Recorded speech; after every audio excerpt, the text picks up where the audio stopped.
નમસ્કાર, આપ જોઈ રહ્યા છો ગુજરાતની number 1 news channel news 18 Gujarati અને તમામ મહત્વપૂર્ણ સમાચારની સાથે હું છું લુબના ખાન। સમાચારની શરૂઆત કરીશું જય જગન્નાથની સાથે।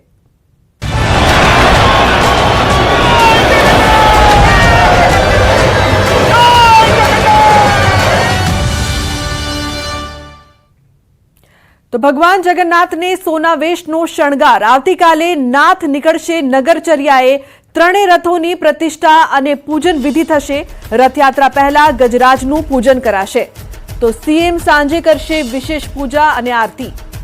તો મહત્વનું છે કે આવતીકાલે રથયાત્રા ભગવાન નગરચર્યાએ નીકળશે અને તે પહેલા પણ તમામ તૈયારીઓ છે તે થઈ રહી છે। સીએમ સાંજે વિશેષ પૂજા અને આરતી પણ કરવાના છે। આવતીકાલે નગરચર્યાએ નાથ નીકળશે તેમના સ્વાગત માટે તમામ ભક્તો છે તે પણ તૈયારી કરી રહ્યા છે। ત્રણેય રથોની પ્રતિષ્ઠા અને પૂજન વિધિ। તો સંવાદદાતા વિભુ લાઈવ જોડાયા છે વધુ માહિતી આપવા માટે। તેમની પાસેથી વધુ માહિતી લઈએ। વિભુ, હવે આવતીકાલે રથયાત્રા છે અને જે પણ વિશેષ પૂજા આરતી છે તે આજે થવાની છે, શું અપડેટ્સ?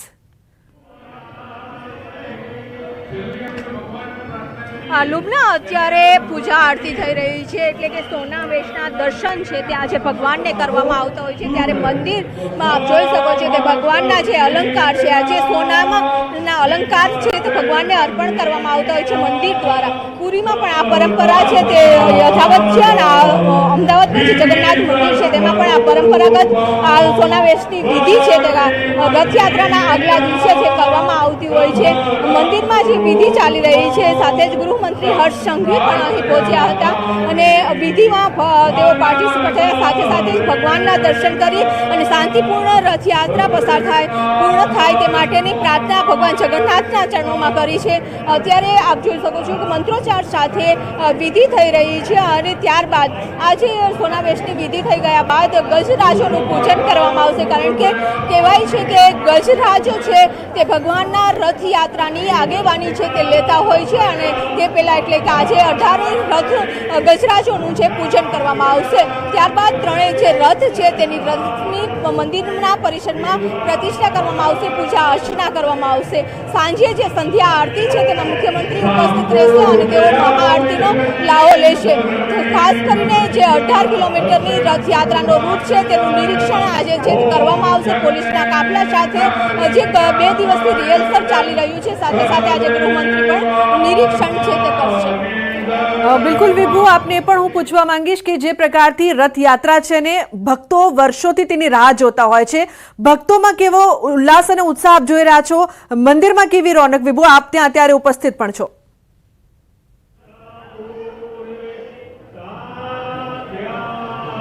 અત્યારે જે મંદિરમાં સોનાવેશની વિધિના દર્શન થઈ રહ્યા છે અને અત્યારે મંત્રોચ્ચાર સાથે વિધિ છે તે કરવામાં આવતી હોય છે। વર્ષોથી આ પરંપરા ચાલી આવે છે, દર્શનાર્થે પણ મોટી સંખ્યામાં લોકો પહોંચતા હોય છે, પરંતુ અત્યારે જે રીતે વિધિ ચાલી રહી છે અને બીજી તરફ સુરક્ષાની ચેકિંગ થઈ રહ્યું છે, જેના કારણે જે ભક્તો છે તે વહેલી સવારે જ આવીને અને દર્શન કરીને નીકળી ગયા છે, કારણ કે ભગવાન ખુદ આવતીકાલે પોતે ઘરે ઘરે દર્શન દેવા માટે નીકળવાના છે, ભગવાન આવવાના છે, તે માટે રૂટ ઉપર પણ તૈયારીઓ છે તે ચાલી રહી છે। એટલે કે મંત્રોચ્ચાર વિધિ સાથે ભગવાનના આ અલંકાર છે તે અર્પણ કરવામાં આવશે અને આ વિધિ પૂર્ણ થઈ ગયા બાદ ફરી એક વખત જે ભક્તો છે તેને પણ પ્રવેશ આપી દેવામાં આવશે। અત્યારે ગૃહમંત્રી છે આવ્યા છે, પોલીસના ઉચ્ચ અધિકારીઓનો કાફલો પણ નીચ મંદિર પર છે કે જેનું ચેકિંગ અત્યારે શરૂ થશે અને તેના કારણે ભક્તોને થોડી વાર માટે જે પરિસર છે તેમાંથી ઊભા નથી રહેવા દેવામાં આવ્યા, પરંતુ જેવી વિધિ પૂર્ણ થશે ત્યારબાદ સોનાવેશના દર્શન કરી શકે તે માટેની વ્યવસ્થા કરવામાં આવશે। બિલકુલ વિભુ, સાંજે પણ વિશેષ આરતી અને પૂજા થવાની છે, જેના માટે સીએમ પણ પધારવાના છે, તેને લઈને શું વધુ માહિતી?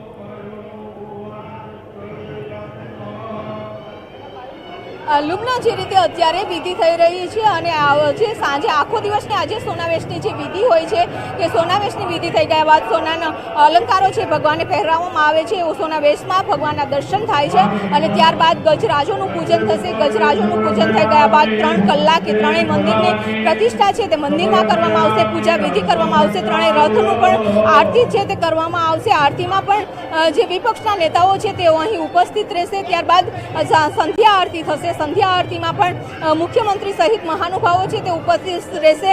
આવતીકાલે મંગળા આરતી વહેલી સવારે 4 કલાકે મંગળા આરતી થશે, જેમાં કેન્દ્રીય ગૃહમંત્રી અમિત શાહ તેમના પરિવાર સાથે વર્ષોથી મંગળા આરતી કરવા માટે આવે છે તેઓ ઉપસ્થિત રહેશે. મંગળા આરતી થયા બાદ ભગવાનને આંખેથી પાટા ખોલવામાં આવશે અને ત્યારબાદ ખીચડીનો ભોગ ધરાવવામાં આવશે. મગનો પ્રસાદ છે તે ભગવાનને અર્પણ કરવામાં આવતો હોય છે અને ત્યારબાદ ભગવાન જગન્નાથ છે તે નગર ચર્યાએ નીકળશે.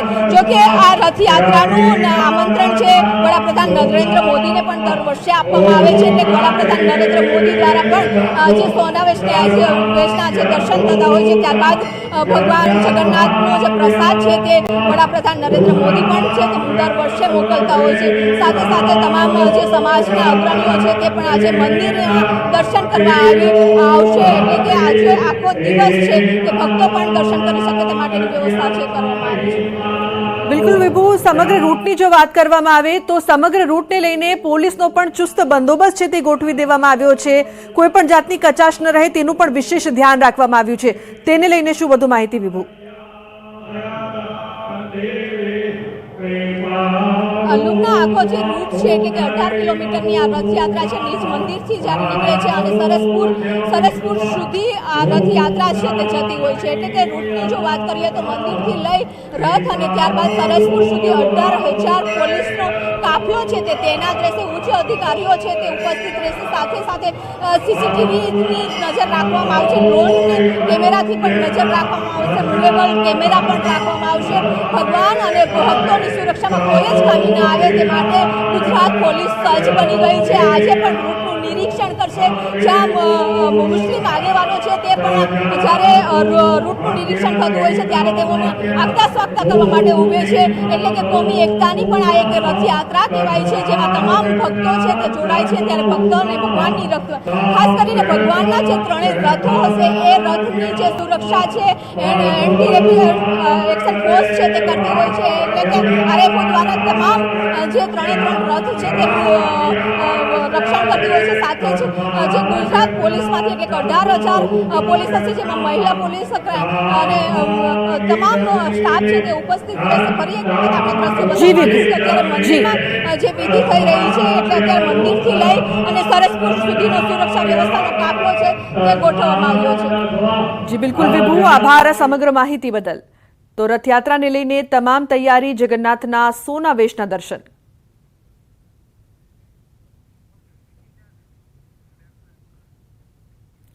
તો અમદાવાદમાં રથયાત્રાને લઈને ખાસ વ્યવસ્થા કરવામાં આવી છે. ટ્રાફિક પોલીસની 2 વાનનો ઉપયોગ કરી શકાશે. કાલુપુર રેલવે સ્ટેશન જવા મુસાફરો લઈ શકશે લાભ. સારંગપુર અને દરિયાપુરથી મુસાફરોને બેસાડીને રેલવે સ્ટેશન પહોંચાડાશે. ટ્રેનની ટિકિટ બતાવી પોલીસ વાનનો ઉપયોગ કરી શકાશે.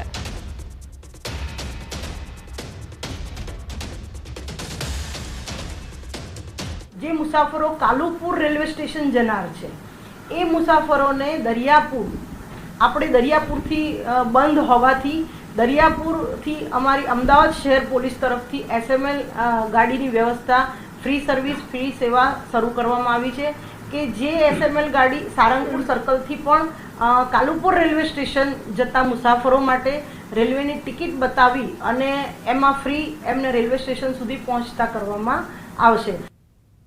તો રથયાત્રાના દિવસે અનેક રસ્તાઓ બંધ રહેશે, જેમાં જગન્નાથ મંદિર પાસે જમાલપુર 4 રસ્તા, ફૂલ બજાર, ખમ્માસા પાસેનો રોડ સવારે 2 વાગ્યાથી રથયાત્રા પૂર્ણ ન થાય ત્યાં સુધી બંધ રહેશે. આસ્ટોડિયા સર્કલથી રાયગઢ સુધીનો રોડ સવારે 5 થી 11 અને સાંજે રથયાત્રા પૂર્ણ થાય ત્યાં સુધી બંધ રહેશે. ગીતા મંદિર બસ સ્ટેન્ડ જતા લોકો જમાલપુર બ્રિજથી આસ્ટોડિયા થઈને જઈ શકશે. તો સારંગપુર સર્કલથી કાલુપુર સુધીનો રોડ પણ બંધ રહેશે. તો કાલુપુર સર્કલથી પ્રેમ દરવાજા સુધીનો રસ્તો 9:30 થી 4:30 વાગ્યા સુધી બંધ રહેશે. જ્યારે દર્શને આવતા લોકો માટે પાર્કિંગ પ્લોટ બનાવવામાં આવ્યા છે. રથયાત્રાનું જે જગન્નાથ મંદિરથી રથયાત્રા નીકળશે તો જગન્નાથ મંદિરની પાસે જમાલપુર 4 રસ્તા, ફૂલ બજાર અને ખમાસાથી આ જે રસ્તો છે એ સવારે 2 વાગ્યાથી એટલે રથયાત્રાના દિવસે 7 તારીખના સવારે 2 વાગ્યાથી રથયાત્રા પૂર્ણ થાય ત્યાં સુધી એ બંધ રહેશે. તો જગન્નાથની રથયાત્રાને લઈને શહેરમાં ઉત્સાહનો માહોલ છે। ભક્તો ભગવાનના દર્શન કરવા તલપાપડ છે, ત્યારે એક ભક્તે ભગવાન જગન્નાથજીનો ચોકલેટનો રથ બનાવ્યો છે।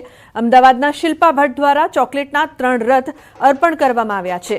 શિલ્પા ભટ્ટ 5 વર્ષથી ભગવાનના રથ બનાવે છે। 3 રથ બનાવવા ડાર્ક ચોકલેટ, મિલ્ક અને વ્હાઇટ ચોકલેટનો ઉપયોગ કરવામાં આવ્યો છે।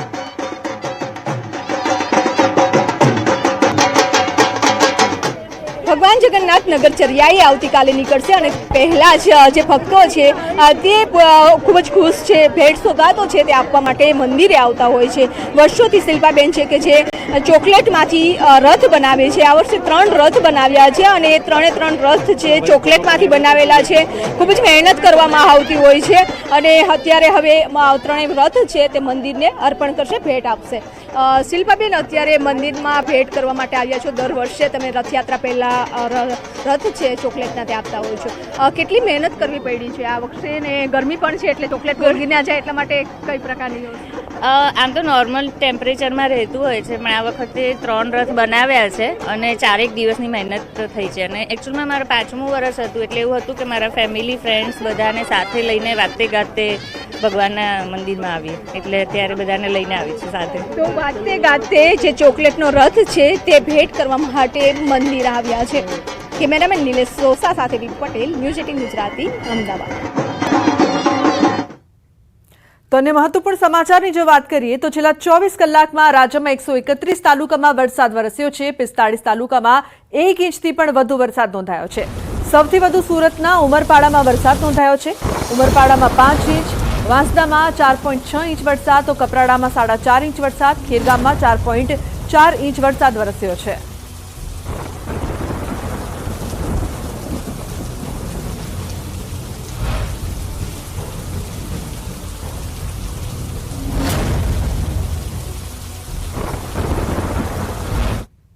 તો બીજી તરફ યાત્રાધામ પાવાગઢમાં આહલાદક વાતાવરણ જોવા મળી રહ્યું છે। ગાઢ ધુમ્મસવાળું આહલાદક વાતાવરણ, ખુશનુમા વાતાવરણમાં ભક્તો કરી રહ્યા છે દર્શન।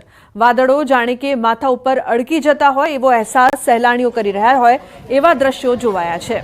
તો ખુશનુમા વાતાવરણમાં ભક્તો દર્શન કરી રહ્યા છે, સાથે જ આહલાદક વાતાવરણ જે છે, જે નજારો છે તેનું પણ આનંદ માણી રહ્યા છે।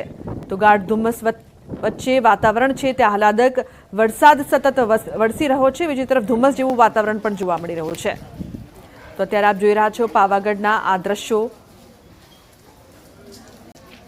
તો પંચમહાલથી રાજેશ જોડાયા છે ફોન લાઈન પર વધુ માહિતી માટે। રાજેશ, પાવાગઢમાં જે પ્રકારના દ્રશ્યો સામે આવી રહ્યા છે, ભક્તો પણ આ મોસમમાં દર્શન કરી રહ્યા છે, શું અપડેટ્સ? ચોક્કસ, પાવાગઢમાં કુદરતી સૌંદર્ય દર ચોમાસામાં સોળે કળાએ ખીલી ઉઠતું હોય છે અને ખુશનુમા એક હિલ સ્ટેશન જેવા માહોલ સર્જાતો હોય છે, જેથી ભક્તો સાથે સાથે મધ્ય ગુજરાતમાંથી સહેલાણીઓ પણ અહીંયા મોટી સંખ્યામાં ઉમટતા હોય છે। દરરોજ વહેલી સવારે વાદળો છે એ ડુંગરને અરકીને જતા હોય છે અને જે નજારો હોય છે તેનો આનંદ માણવા માટે વહેલી સવારથી જ ભક્તો પગપાળા મંદિર સુધી પહોંચી જતા હોય છે। આજની વાત કરવામાં આવે તો આજે વહેલી સવારથી જ પાવાગઢ ડુંગર ઉપર ખુશનુમા અને ધુમ્મસભર્યું વાતાવરણ સર્જાય છે। ધુમ્મસભર્યા વાતાવરણ સાથે સાથે જ વાદળો પણ જે સહેલાણીઓ છે તેઓના માથા પર અડકીને જતા હોય કે અહેસાસ અને અનુભવ સૌ કરી રહ્યા છે ધીમે ધીમે। જી બિલકુલ, આભાર આ સમગ્ર માહિતી બદલ। સમાચારમાં આગળ વાત ભરૂચના નેત્રંગમાં ભારે વરસાદના કારણે કવચિયા ગામે ઘરમાં પાણી ઘૂસી ગયા છે। ઘરના લેવલથી ઊંચો સીસી રસ્તો બનતા વરસાદી પાણી લોકોના ઘરોમાં પ્રવેશ્યા હતા। પાણીના કારણે લોકોને હાલાકી ભોગવવી પડી રહી છે। તો ફોનલાઈન પર સંવાદદાતા ભાવિન જોડાયા છે વધુ માહિતી આપવા માટે। ભાવિન, જે પરિસ્થિતિ છે અત્યારે વરસાદને કારણે લોકો પરેશાન છે ઘરોમાં પાણી, શું અપડેટ્સ? જી, ગઈકાલ રાતથી મુસળધાર વરસાદ પડી રહ્યો છે। રોડ રસ્તાઓ ખૂબ જ ખરાબ થઈ ગયા છે અને ઘણા ગામડાઓના જે વિસ્તાર છે એના રોડ બી તૂટી ગયા છે। વરસાદના કારણે ઘણી હાલાકી પડી રહી છે। મુસળધાર વરસાદથી પબ્લિક જનજીવન અસ્તવ્યસ્ત થયું છે। જી બિલકુલ ભાવિન, આભાર સમગ્ર માહિતી બદલ। તો જનજીવન અસ્તવ્યસ્ત થઈ ગયું છે, લોકો પરેશાન છે, અનેક ઘરોમાં પાણી પ્રવેશ્યા છે।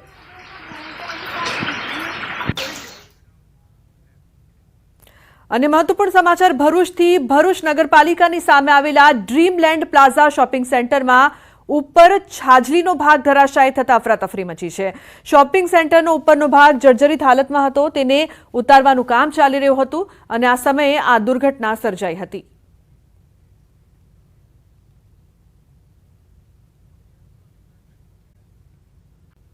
તો રાજકોટમાં અગ્નિકાંડ મામલે વધુ એક અધિકારી સસ્પેન્ડ થયા છે. ટીપીઓ રાજેશ મકવાણાને સસ્પેન્ડ કરવામાં આવ્યા. પૂર્વ ટીપીઓ સાગઠિયાને બચાવવા રેકર્ડમાં છેડછાડ કર્યા હતા. અત્યાર સુધી આરએમસીના 8 અધિકારીઓને સસ્પેન્ડ કરવામાં આવ્યા છે.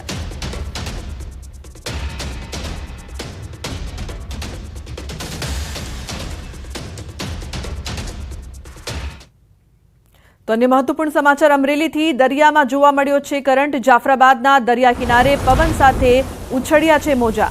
દરિયાકાંઠા વિસ્તારમાં વરસાદી માહોલ. માછીમારોને દરિયો ન ખેડવા સૂચના આપવામાં આવી છે. મહત્વનું છે કે દરિયાકાંઠાના વિસ્તારમાં વરસાદી માહોલ છે, સાથે જ માછીમારોને દરિયો ન ખેડવા માટે સૂચના પણ આપવામાં આવી છે. તો દરિયામાં કરંટ જોવા મળી રહ્યો છે. માછીમારોને દૂર રહેવા માટે અપીલ કરવામાં આવી છે. જાફરાબાદના દરિયા કિનારે પવન સાથે ઉછળ્યા છે ઊંચા મોજા.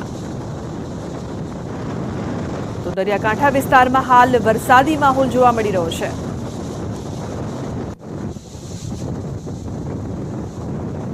ઉલ્લેખનીય છે કે દરિયામાં કરંટ પણ જોવા મળી રહ્યો છે. સતત વરસાદની વચ્ચે જાફરાબાદ દરિયા કિનારે પવન સાથે ઊંચા મોજા ઉછળતા દ્રશ્યો અત્યારે આપ ટીવી સ્ક્રીન પર જોઈ રહ્યા છો. દરિયાકાંઠા વિસ્તારમાં વરસાદી માહોલ જોવા મળી રહ્યો છે.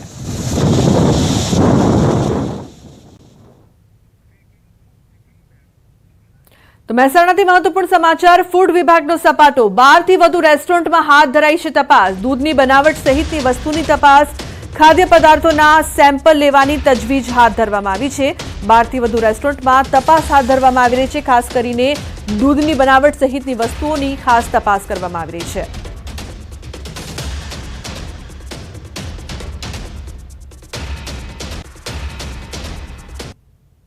તો ફૂડ વિભાગનો સપાટો. 12 થી વધુ રેસ્ટોરન્ટમાં તપાસ કરવામાં આવી રહી છે. જે પ્રકારથી આજકાલ રેસ્ટોરન્ટમાં જે ઘટનાઓ સામે આવી રહી છે તેને લઈને આ તપાસ. તો મહેસાણાના શેઢાવી ગામની પ્રાથમિક શાળા જર્જરિત હાલતથી બાળકોને હાલાકી થઈ રહી છે. શાળાના 5 ઓરડાને 1 વર્ષ પહેલા ડેમેજ સર્ટિફિકેટ મળી ગયું છે. એટલે કે આ ઓરડાઓમાં બાળકોને ભણાવવા યોગ્ય નથી, પરંતુ હાલ શાળામાં ઓરડાઓ બનાવવા લેખિત મંજૂરી નથી. એટલે કે બાળકો જર્જરિત હાલતમાં ભણવા માટે મજબૂર બન્યા છે. ચોમાસાની શરૂઆતમાં જ વર્ગખંડોમાંથી પાણી ટપકી રહ્યું છે. જિલ્લાના પ્રાથમિક શિક્ષણ અધિકારીએ પોતાની ટીમ સાથે શાળા પર પહોંચી ઓરડાઓની ચકાસણી પણ કરી હતી. તેમના જણાવ્યા પ્રમાણે નવા ઓરડાઓ બનાવવા માંગણી કરી દેવામાં આવી છે, પરંતુ ઉપરથી ટેન્ડરિંગ પ્રક્રિયા થાય પછી નવા ઓરડાઓ બનશે. ત્યાં સુધી અહીં ધોરણ 1 થી 8ના બાળકોમાં પાડી સિસ્ટમથી અભ્યાસ કરાવવા સૂચનાઓ આપવામાં આવી છે. હાલ તો બાળકો પાડી સિસ્ટમમાં અભ્યાસ કરવા મજબૂર બન્યા છે, ત્યારે શાળામાં નવા ઓરડા બનાવવાની ક્યારે મંજૂરી મળે છે તે જોવું રહ્યું. વાદળાઓ જ્યારે ઉપર પડે છે અને જે જર્જરિત થયેલા દોરિયા છે બિલકુલ હરીને 2-3 વખત પડેલા છે. રિપેર બી આપણે કરાયા છે. હવે જો બાળકો નીચે ભણતા હોય ને એવા સમયે આ વાંદરાઓ પણ અચાનક આવી જાય, ધરતીકંપ જેવી જો વસ્તુ આવે તો આખું મકાન બિલકુલ ડેમેજ થઈ જાય એવું છે. એટલે અમારી માગણી જો વહેલામાં વહેલી તકે બીજી બધી સ્કૂલો આજુબાજુના ગામોમાં બની છે તો અમારા ગામની પણ સ્કૂલ કોઈ પણ પ્રકારના અન્યાય સિવાય જેમ બને એમ જલ્દી અને બાળકો આરામથી સ્કૂલની અંદર ભણી શકે. 1 થી 8ના વર્ગો ચાલે છે અને 203ની સંખ્યા છે. માગણી તો આ 6-7 રૂમો અમારા ડેમેજ સર્ટી આવી ગયું છે, પણ હજુ તોડી પડવાની અમને કોઈ મંજૂરી મળેલ નથી લેખિતમાં. હાલ ચોમાસાની ઋતુમાં તો ટોટલી રૂમોમાં પાણી જ હોય છે. બાળકોને બિલકુલ બેસાડી શકાય એવી હાલત હોતી નથી. સમાચારનો પ્રવાહ યથાવત રહેશે. હાલ રોકાશું એક બ્રેક માટે. આપ જોતા રહો ન્યૂઝ 18 ગુજરાતી.